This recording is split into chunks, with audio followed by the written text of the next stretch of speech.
अपने व्यवहार से, अपनी शालीनता से, अपनी ट्रांसपेरेंसी वाले स्वभाव से भगवान को अपना दोस्त बनाया है। और तो मन में आ रही होगी बात, जब भगवान ही दोस्त है तो फिर फिक्र किस बात की है? तो ऐसा नहीं है कि भगवान हमारे दोस्त हैं तो सब कुछ भगवान करेंगे। नहीं, गूगल मैप तो गाड़ी नहीं ड्राइव करता, आप सबको बहुत अच्छे से पता है। गाड़ी तो हमें ड्राइव करनी होती है अपने डेस्टिनेशन पर पहुंचने के लिए। वैसे ही भगवान अर्जुन को बता रहे हैं कि अर्जुन, मैं जो राह बताऊंगा आपको उस पे चलना होगा। आप अपना उद्धार खुद करोगे, मैं नहीं करने वाला हूं। मैं तो सिर्फ बताने वाला हूं सही क्या है और गलत क्या है। इसमें बहुत बड़ा मैसेज है बच्चों, हम सब के लिए, आपके लिए भी और हम बड़ों के लिए भी। हम हमारा उद्धार खुद ही करेंगे, कोई और नहीं करेगा। आप सबका अनुभव रहा होगा, पेरेंट्स किताब खरीद के देते हैं, स्कूल की फीस भी देते हैं, लेकिन पढ़ना तो हमें पड़ता है। भोजन बना के माँ देती है, खाना तो हमें पड़ता है। हाँ, कभी कभी छोटे बच्चों को माँ खिला देती है, लेकिन फिर मुंह तो खुद ही चलाना पड़ता है ना, माँ तो नहीं चलाती। तो उसी से यहाँ भगवान बता रहे हैं अर्जुन को कि कैसे। भगवत गीता का ये अध्याय 6 है और श्लोक नंबर 5 है। आप सब अपने अपने नोटबुक में इस श्लोक को लिखें। ये बहुत बहुत सुंदर श्लोक है भगवत गीता का, हम सब के लिए है। तो मैं एक बार चांट करती हूँ, वैसे मैं चांटिंग भी भेजूंगी, आप सबके साथ शेयर करूंगी। उद्धरेतात्मनम् आत्मानं नात्मानम् अवसादयेत्, आत्मैव हि आत्मनो बन्धुः आत्मैव रिपुरात्मनः। भगवान बता रहे हैं कि आप अपना उद्धार खुद ही करोगे, अपने द्वारा ही, खुद के द्वारा ही खुद का उद्धार हो सकता है, कोई और नहीं करेगा। ये बात मेरे ख्याल से आप सब अच्छे से समझ रहे हैं कि अपना उद्धार हमें खुद ही करना है। कहने का मतलब कि अपने को अपलिफ्ट करना हम सब चाहते हैं, अपना संपूर्ण विकास करना चाहते हैं, अपने लक्ष्य को पाना चाहते हैं, सब चाहते हैं। प्रयास कौन कितना कर रहा है ये हो सकता है अलग अलग हो, लेकिन चाह तो सबकी है कि मुझे जीवन में ये अचीव करना है। ठीक है, तो भगवान इस श्लोक के माध्यम से ये बताना चाह रहे हैं कि हम अपना उद्धार खुद ही कर सकते हैं, कोई और नहीं करेगा। और साथ में ये भी बता रहे हैं, श्लोक के पहले लाइन का दूसरा पोर्शन जो है वो ये बताता है कि अपना पतन भी हम खुद ही करते हैं। मतलब अपने को नीचे ले जाने का कार्य भी हम खुद ही करते हैं, कोई और नहीं करता, कोई नहीं करता, हम खुद करते हैं। और फिर आती है बात, क्यों? क्योंकि हम जो हैं अपना मित्र भी हम हैं और अपने शत्रु भी हम ही हैं।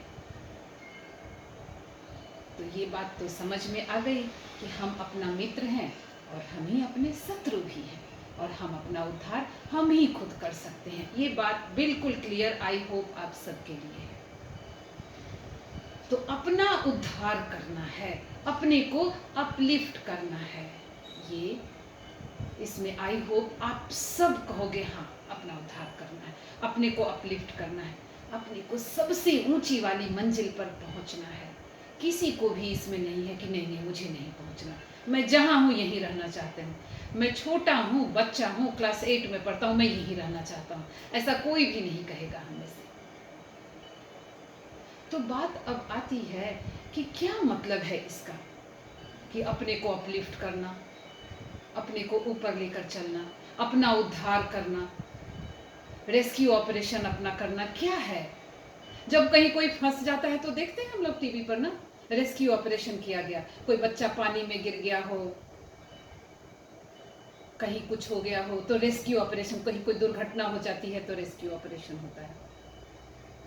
वैसे ही हम सब के जीवन में हर पल दुर्घटना हो रही है और हम अपने लक्ष्य से ऊपर की बजाय नीचे भी जा रहे हैं, हर पल जा रहे हैं। तो अब कैसे करेंगे? देखो कि हम अपने को अपलिफ्ट कैसे करेंगे, क्या मतलब है इसका? अपलिफ्टमेंट का मतलब क्या है? तो इसका मतलब है तमसो मा ज्योतिर्गमय, हमें अंधकार से उजाले की ओर जाना है। सबको उजाला अच्छा लगता है। ये उजाला जो अभी हम रोशनी में सब बैठे हैं अपने अपने घरों में, मैं सिर्फ उस उजाले की बात नहीं करती। अंधेरा जो बाहर है वो हमें किसी को पसंद नहीं आता। हम सब झट से आते हैं, लाइट जला लेते हैं। छोटे छोटे बच्चों को तो डर भी लगता है अंधेरे से, राइट? तो जो बाहर का अंधेरा है हमें वो 5 मिनट भी अच्छा नहीं लगता, लेकिन जो हमारे मन मस्तिष्क में अंधेरा चल रहा है, जिसकी जानकारी भी हमें नहीं है, वो अच्छा लगेगा क्या? बिल्कुल अच्छा नहीं लगेगा। उसी की बात हो रही है, उसी अंधेरे को दूर करने की बात हो रही है। उसी अंधेरे को दूर करके हम हमारा उद्धार कर सकते हैं, हम अपने को अपलिफ्ट कर सकते हैं, हम अपना टोटल डेवलपमेंट कर सकते हैं, हम अपना संपूर्ण विकास कर सकते हैं। तो पहले जाने तो सही कि अंधेरा है क्या, जानना हमें कहां से कहां है। हमें अंधेरे से उजाले की ओर जाना है। और ये अंधेरा अज्ञानता रूपी अंधेरा है, ये मूर्खता रूपी अंधेरा है। देखते हैं कि ये है क्या जरा। तो ये अंधेरा जो है, अब आप सब देखो कि अंधेरा ये कैसा है, और प्रकाश तो आप सबको पता है। ये स्लाइड हम आप सबके साथ शेयर भी करेंगे, लेकिन आप सब देखो कि अंधेरा कैसे हमें अपने आगोश में ले रहा है, हर पल ले रहा है। हर पल अगर कहूँ तो हम नकारात्मकता से भरे हुए हैं। हर पल सोचते हैं पता नहीं कल परीक्षा में क्या होगा। आज को भी गंवा देते हैं हम ऐसा सोच करके। पता नहीं मैं अपने दोस्त की पार्टी में नहीं गई, वो क्या सोचेगी। हो गया आज का शाम खराब। दोस्त क्या सोचेगी ये मेरे पर, मैं कुछ कर सकती हूँ क्या, या मैं कुछ कर सकता हूँ? नहीं। दोस्त जो सोचेंगे उन्हें सोचने दो। अपने मन को क्यों मलिन करना, अपने को क्यों उस भाव में रखना। कई तरह से ये अंधेरे हमें अपने आगोश में ले रहे हैं। आप सब देखो कि हमें इस अंधेरे से उजाले की यात्रा करनी है, तभी होगा हमारा विकास। हम पार्टी टाइम अगर रहेंगे हमारा विकास नहीं होगा। पार्टी हमारी संस्कृति नहीं है, इसे हमें गांठ बांधना होगा। पार्टी ग्लैमर है, पार्टी चकाचौंध है, वो प्रकाश नहीं है। वो दिखता है कि बल्ब में लाइट जल रही है। आप सब तो फिजिक्स भी पढ़ते होंगे। वो प्रकाश हमारी आंखों से हमारे सपनों को दूर कर रहा है। हमें इसी बात को समझना होगा। छोटी छोटी बात पे हम नाराज हो जाते हैं। छोटी छोटी बात हमें क्या होती है, दिल से लगा बैठते हैं। माँ ने कह दिया पार्टी में नहीं जाना है, तो हो गए दुखी। और जब हम सैड हो गए या जब हम क्रोध में आ गए तो हम अपना कितना बड़ा नुकसान कर बैठते हैं, आपको पता नहीं है।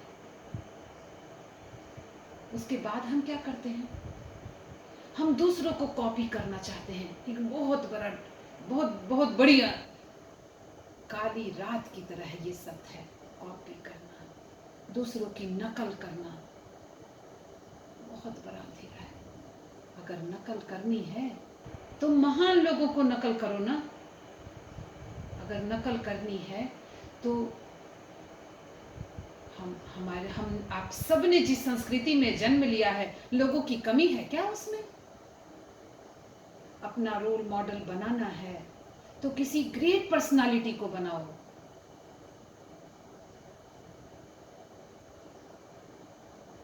बात बनेगी, उनके जीवन से सीखने के लिए मिलेगा। लेकिन हम जिनको नकल आज के समय में बच्चे करते हैं, मैं नाम नहीं लेना चाहती, लेकिन आप सब खुद सोचो, वो उनका काम है। एडवर्टाइजमेंट में आते हैं, बोलते हैं बीका जी हल्दीराम का भुजिया खाइए, और अगर आप सोचोगे उस व्यक्ति के बारे में कि जो ऐसा कह रहा है, क्या वो खा सकता है एक चम्मच भी भुजिया? नहीं खा सकता। हम क्यों खाएं? हम मूर्ख हैं? हमें पढ़ना चाहिए उसमें क्या इंग्रेडिएंट्स है। हमें सजग रहने की आवश्यकता है, हमें कॉपी कैट बनने की आवश्यकता नहीं है। हमें क्या खाना है, who will decide? Me my self will decide. हम लोग पढ़ते हैं, आप सब पढ़ाई करते हो, इतना छोटा सा ख्याल तो अपना अभी रख सकते हो आप सब, कि एडवर्टाइजमेंट में आ गया कि एक बच्चा अपनी माँ को नूडल्स बना के खिला रहा है, और बात क्या बोल रहा है, आप भी बहुत मेहनत करी, पढ़ाई तो परीक्षा में तो परीक्षा की तैयारी में मैं रात रात भर जगा, लेकिन आप भी जगती हैं। सब तो अच्छे हैं, बहुत प्यारे शब्द हैं, लेकिन वो क्या सर्व कर रहा है माँ को?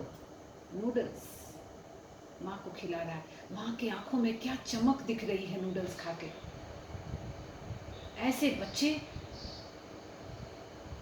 की कोई गलती नहीं है, ऐसा एडवर्टाइजमेंट अंधेरा है ये, आप सबको, हम सबको घसीट रहा है अपनी ओर।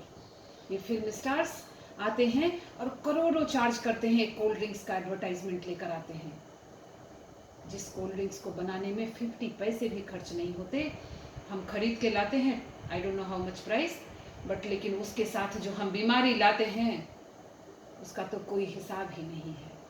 तो मैं कहना क्या चाहती हूँ कि कॉपी कैट बनने की, कॉपी कैट वही बनेगा जो इग्नोरेंट है, जो अज्ञानता में है, जो पढ़ना नहीं जानता है, इवन लेटर्स पढ़ना नहीं जानता है, जो सोच नहीं सकता, वो बनेगा कॉपी कैट।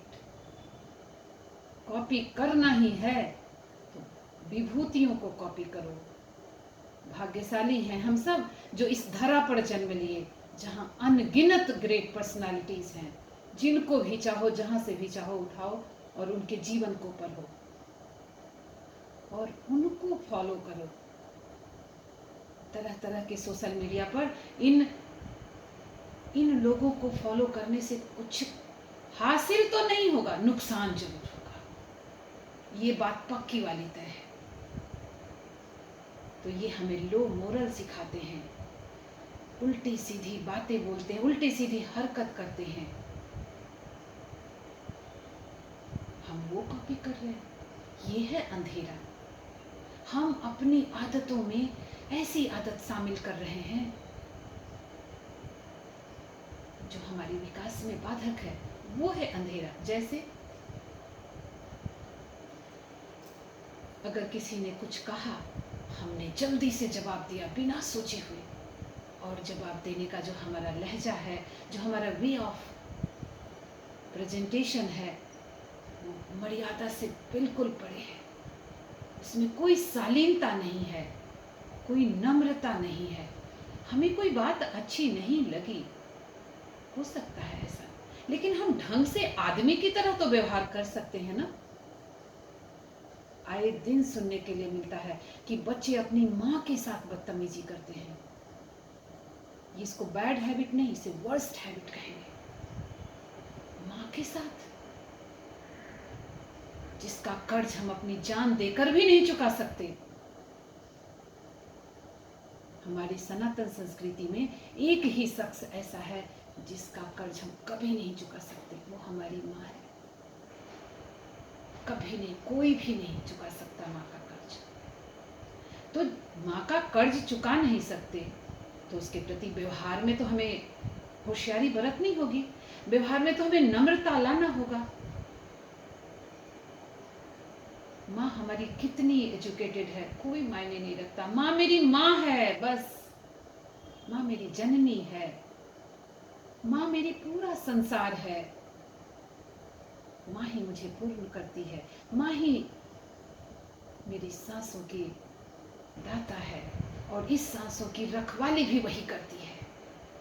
तो इसलिए अपने अपने स्तर से ये गांठ बांधनी है कि माँ के प्रति कोई भी व्यवहार हमारा ऐसा ना हो जो उसे तकलीफ दे। अपनी आदत अगर ऐसी बन गई है तो उसे आज के आज ड्रॉप करना होगा, क्योंकि वो ऐसा अंधकार है जिससे आप बहुत बड़ी डिग्री लेकर भी उस अंधकार से निकल नहीं पाएंगे।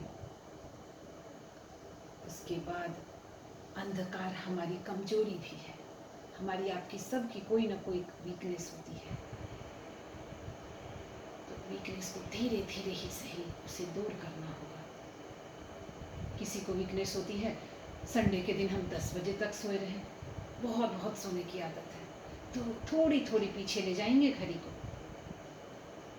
किसी को वीकनेस होती है जब भी कुछ मिला उससे अनसेटिस्फाइड होंगे, उसको वीकनेस के कैटेगरी में तो नहीं लाएंगे, उसे लाएंगे कि अनसेटिस्फैक्शन। ये हमें दुखी करता है। जो भी मिला मैं संतुष्ट नहीं हूं, जो भी मिला संतुष्ट नहीं हूं। तो वो क्या होता है ना, बहुत सारे बच्चों को, बड़ों को आदत हो जाती है, जो है वो उसे अच्छा नहीं लगेगा और जो नहीं है वो उसे अच्छा लगेगा, लेकिन नहीं है वो लाके दो तो भी उसे लगेगा ये भी अच्छा नहीं है। तो हमें इन चीजों से अपने को ऊपर उठाना होगा। हम कब तक इन सभी अंधियारे में कब तक हम घिरे रहेंगे? ये अंधकार ही तो है। यही अंधकार तो हमें इस ओर, प्रकाश की ओर आने नहीं दे रहा है। देखो प्रकाश में क्या है, प्रकाश में अच्छी आदतें हैं। अच्छी आदतों में क्या है? अपने से बड़ों का आदर करना, धन्यवाद कहना, सबको सम्मान देना, अपने से जो छोटे हैं उनको स्नेह देना, सबके प्रति धन्यवाद का भाव हो। किसी भी व्यक्ति में सिर्फ नकारात्मकता नहीं होती, हर व्यक्ति में कुछ न कुछ सकारात्मकता जरूर होती। हो सकती है वो कम हो, लेकिन हम अपनी आदत ऐसी बनाएं कि सब में कुछ ऐसे। हमारी आदत क्या है, हर जगह हम चाहते हैं, हर जगह हम जब देखेंगे नकारात्मकता ही देख लेते हैं। ये बैड हैबिट, रॉन्ग हैबिट है। अब प्रयास क्या करेंगे, क्योंकि हम इस डार्कनेस से लाइट की ओर प्रवेश कर रहे हैं, तो अब प्रयास क्या करेंगे? किसी को भी देखते हैं, पहले उसमें बहुत सारी निगेटिविटी मुझे दिखती थी, अब क्या करेंगे? ओके, नया अभ्यास, उसमें कोई सकारात्मकता खोजेंगे, प्रयास करेंगे कोई ना कोई उसमें सकारात्मकता खोजने का। जैसे माँ थाली में देती है भोजन, हो सकता है आपको वो सब्जी अच्छी ना लगे, उसका टेस्ट बहुत नहीं जम रहा, धीरे धीरे देखेंगे अरे इसमें क्या क्या न्यूट्रिशन है, क्योंकि विज्ञान पढ़ते हैं सब, तो पता है ग्रीन वेजिटेबल में क्या क्या होता है। अब जब हम उसकी सकारात्मकता की ओर जाएंगे, उसके न्यूट्रिशन की ओर जाएंगे, तो टेस्ट अगर अच्छा नहीं भी लग रहा है तो खाना शुरू कर देंगे, मुझे उसका न्यूट्रिशन चाहिए, माँ ने बड़े प्यार से दिया है। तो ऐसे ही किसी व्यक्ति में, किसी परिस्थिति में भी हम प्रयास करेंगे सकारात्मकता, ये अपनी आदत में शामिल कर लेंगे।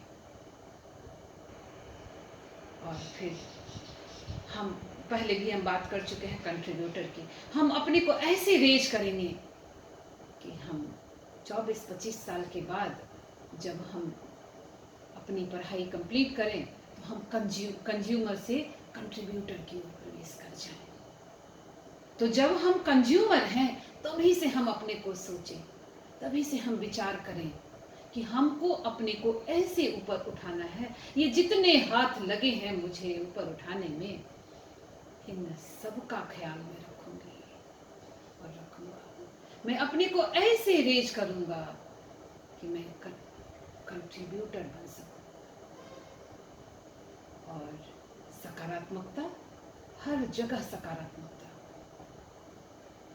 नकारात्मकता हमारे विकास में बाधक है। सकारात्मक जब आप होंगे, ये मेरा अपना पर्सनल अनुभव है, मेरा अपना अनुभव है कि जब हम नकारात्मक होते हैं तो हमें अच्छे आइडियाज नहीं आते, और जब हम सकारात्मक होते हैं तो संसार के मुश्किल से मुश्किल काम भी बहुत आसान हम चुटकी बजा के कर लेते हैं। जब आप परीक्षा में जाते हैं और क्वेश्चन क्या है, आजकल बच्चों की जो परीक्षा की प्रणाली है उसमें बहुत सारे परिवर्तन हो रहे हैं। आप जब बोर्ड एग्जाम देने जाएंगे या स्कूल का भी एग्जाम देते हैं तो उसमें सबसे पहला क्वेश्चन जो होगा वो ऐसा क्वेश्चन होगा जो थोड़ा लेंदी हो, थोड़ा डिफिकल्ट हो, आपको आसानी से समझ में ना आए, वो आसान नहीं होगा।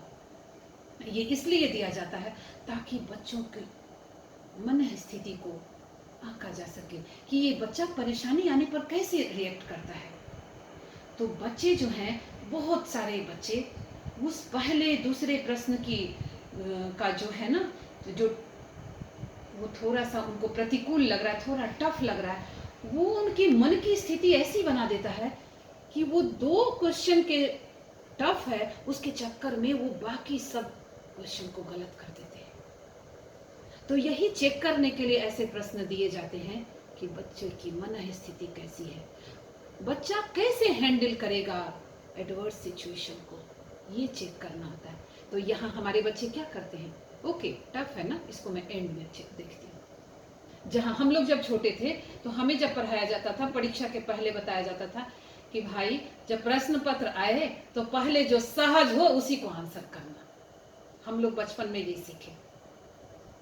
तो अभी हमें इसी का ख्याल रखना, वो टफ है दिया गया है इसीलिए अभी मुझे नहीं टच करना उसको। अभी मुझे जो सबसे ज्यादा मेरे लिए सहज है, आता तो मुझे ये भी है, वहां ये भाव रखें, आता तो मुझे वो भी है, क्यों आता है, पूरे साल मैंने पढ़ाई की, क्यों नहीं आएगा मुझे, अपने को चैलेंज करेंगे, ये है सकारात्मकता। किसी और को चैलेंज करते फिरते हैं हम, यहाँ हम अपने को चैलेंज करेंगे। मैंने पूरे साल क्या की थी, सोए थे क्या, नहीं मैं पढ़ रही थी, अपने से प्रश्न और अपने से उत्तर करें। हर रोज स्कूल जाते हैं, सुबह जगने को भी मन नहीं करता फिर भी जाते हैं, तो मैं पढ़ रही थी और पढ़ रहा था। तो अब मुझे ये भी आ रहा है, लेकिन मैं इस दोनों प्रश्न का देखभाल मैं बाद में करने वाला हूँ, पहले मैं आगे वाले की देखभाल कर लेता हूँ। ये है सकारात्मकता। और जब आप ऐसा करेंगे तो आप देखेंगे कि परीक्षा के बाहर जब आप निकलेंगे तो नाचते कूदते, क्योंकि परीक्षा तो उत्सव है।